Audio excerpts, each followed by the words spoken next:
am moving out of my healing den this weekend, and I wasn't going to record an episode, but I just felt like I couldn't leave my besties high and dry, and I had time to record a cute little mini episode, so I decided to hop on and talk to you really quick. Like I said, am moving out of my healing den, and I'm moving from the suburbs of Chicago, where I moved post discard after I lived in Tampa Bay, and am moving down to downtown Chicago, and I'm very excited. I think it's going to be a very good move for me. I feel like I'll be able to be a lot more active on a weekly, day-to-day basis compared to, in the suburbs, you kind of got to try a little bit harder to find stuff, where in the city, I feel like you can just walk outside and find something to do, or whatever. We'll see how it goes. You could really do that in the suburbs too, but I'm just, you get it. You get it. You get it. You get it. But I just I want to take a moment to say how grateful I am that I was able to have this little landing pad time in this place, because it allowed me to have a healing den, it allowed me to be in this space that I am fully associating with definitely the most painful time in my entire life. And while am no stranger to moving, and so I know that you can't move away from your problems, I feel like it's an opportunity for me to say, okay, the end of a healing era, and now I'm going to step into my new life in my new place. So I'm super excited. Very grateful I had this healing done, and now it's time for me to move on with my life. With that said, I've got some things in my pocket that I wanted to share with you guys that have really been helping me move through my healing and have been helping me live a hell of a lot better. Not even just going through being discarded, but also just in life, just as your anxious bestie girly friend, your friend that spirals sometimes and is obsessed with getting everything right. I've got a couple things that I just wanted to quickly share with you guys that have really been helping me, so hopefully they can help you. The first one is one that is really, really clicking into place for me recently. Even though I convince myself that I can do this, I really don't. It's really not true. And I've been able to program my mind for this a little bit more recently, and it allows me to feel a hell of a lot more at peace inside of my mind. And that's living in the short term. I love planning far in advance. I think in my mind that if I can picture a life way out there in the future for me, that's how I'm going to get there, obviously. You know what I mean? If you have a destination in mind, you can get there a lot easier than if you're just living life on a whim. And so if I want to create this wonderful life for myself, I have to plan what that looks like and figure it out and figure out how to get there.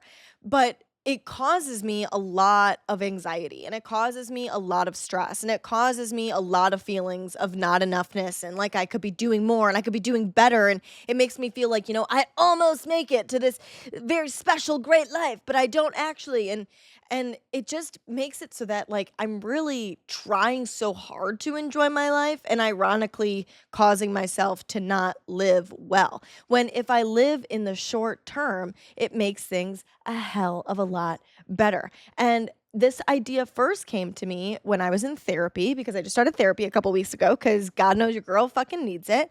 And she said to me, she said, where do you want to be? Where are you trying to get with therapy? And I'm giving her, all of these huge long-term solutions. And she's like, okay, but how about by the end of July? And I was like, what?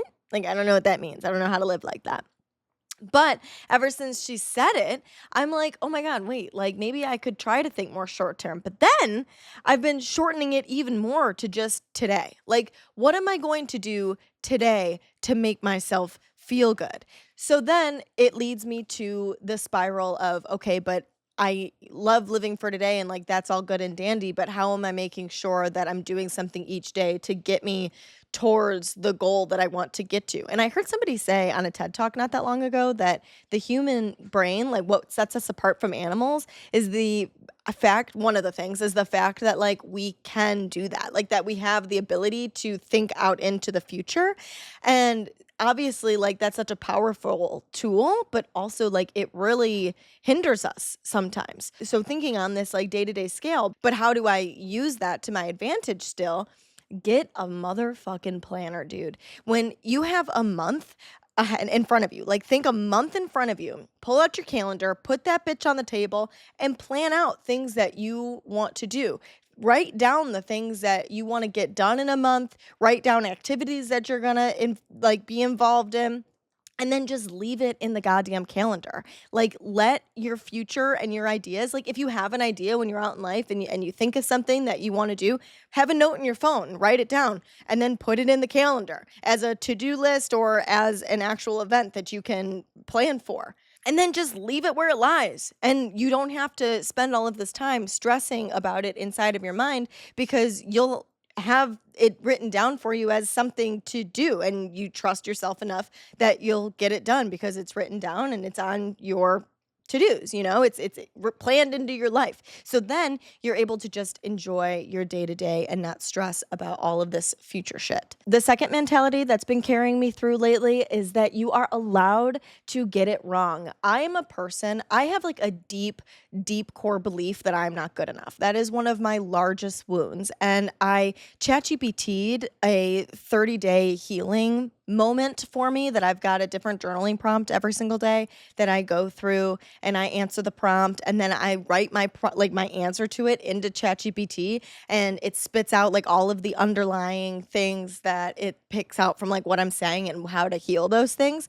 And I have been loving it. Highly recommend if you use ChatGPT and like that's something you want to do and you like tailor it to your specific issues. Dude, it's like making me feel so seen and like it's really helping me a lot because I'm digging up things from my past, my childhood that like I never ever even thought of. Like I am shocked with the things that I'm spitting out into my journal. So it's been really helpful. But a lot of what's coming up for me is that not enoughness wound, and being able to be so aware of it has allowed me to catch myself when I'm freaking out about getting things wrong. And I realize that that's where a lot of my anxiety comes from. I go and I hang out with friends and I come home and I'm having like brain splitting anxiety about what I did wrong or what I could have done better or what somebody might think of me or what weird things I might have said or how I might have annoyed somebody or how I did too much or how I did too little. And I'm just like picking myself the fuck apart. And then I get caught in this shame spiral. I do the same thing in heartbreak, like trying to make sure I do the breakup right. Like I do all of the things right that I'm supposed to do and, make sure I don't do any weird things and I'm showing up the way like it's so much pressure to put on myself.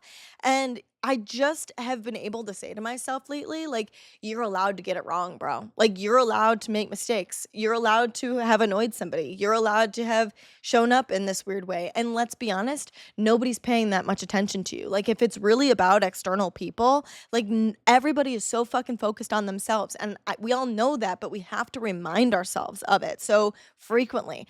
Give yourself permission to not be perfect. And when you do that, and you can almost think about it in like a romanticized way, it really is helpful because you sit there and you think like, it's kind of cute to be chaotic sometimes. It's kind of cute to make mistakes sometimes. It really allows main character energy. Our main characters make mistakes. That's why we like them so much. We don't like the main characters that get absolutely everything right. It's not realistic. It's boring. It's just not fair. It's annoying to see a main character get absolutely everything right almost. You know what I mean? It's like when they've got shit, when they make mistakes, when they've got deep-rooted issues, you know what I mean? Like, that's what makes somebody have depth and makes them interesting. So, if you can take what's wrong with you and just say like, "You know what? Fuck it. I'm a deep person. I'm a person with flaws. I'm a person that makes mistakes, and that makes me so much more interesting and so much more cool." And being able again to romanticize it's really been working for me, and I really think it would work for you if you gave yourself permission to not be perfect, and you can just enjoy life so much better that way. Okay, and the third mentality that's really been helping me lately, shout out to my mom for sending me this awesome TED talk that this woman was talking about how the cure to grief is movement, okay? But I'm gonna one up it, all right? I don't think it's just grief.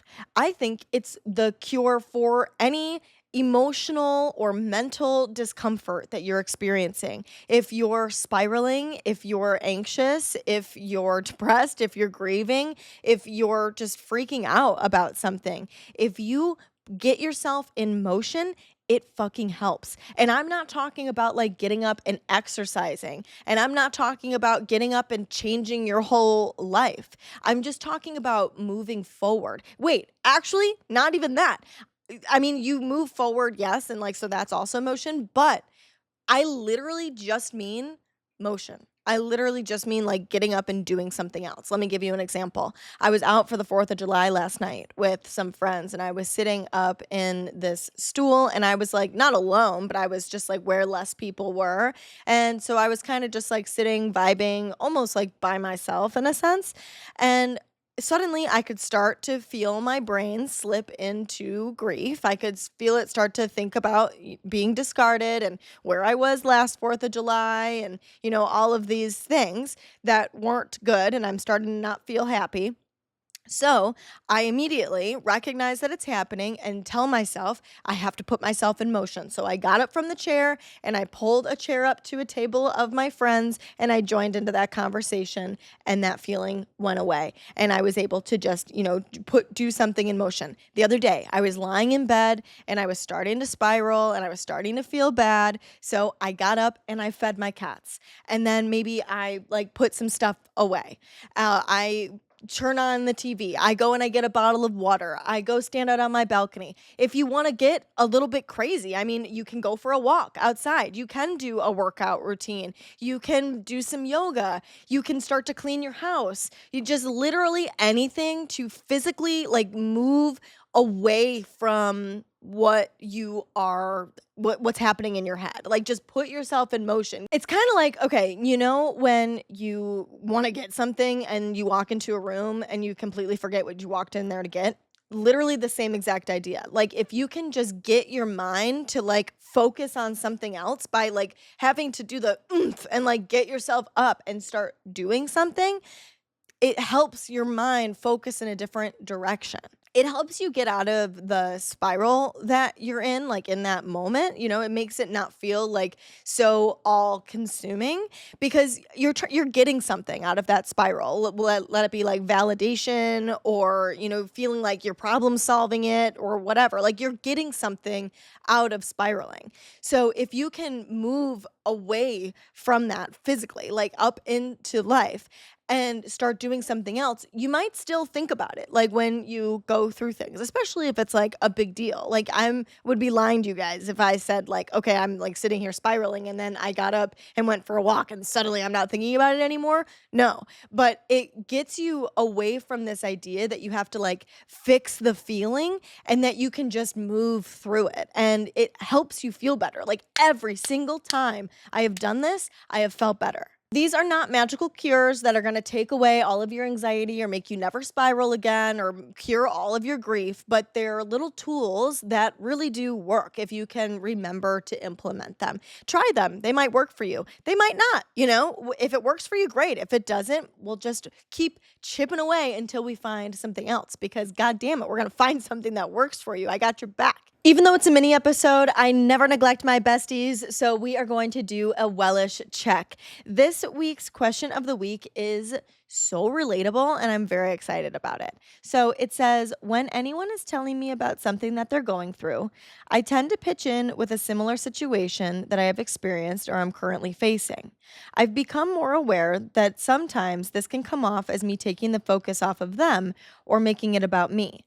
When I add this commentary, my intentions are for the person to feel less alone in their situation. I try to read the room for when it's helpful, slash called for, or not. But what are your thoughts on people doing this? Do you have suggestions for empaths in effort to not overstep?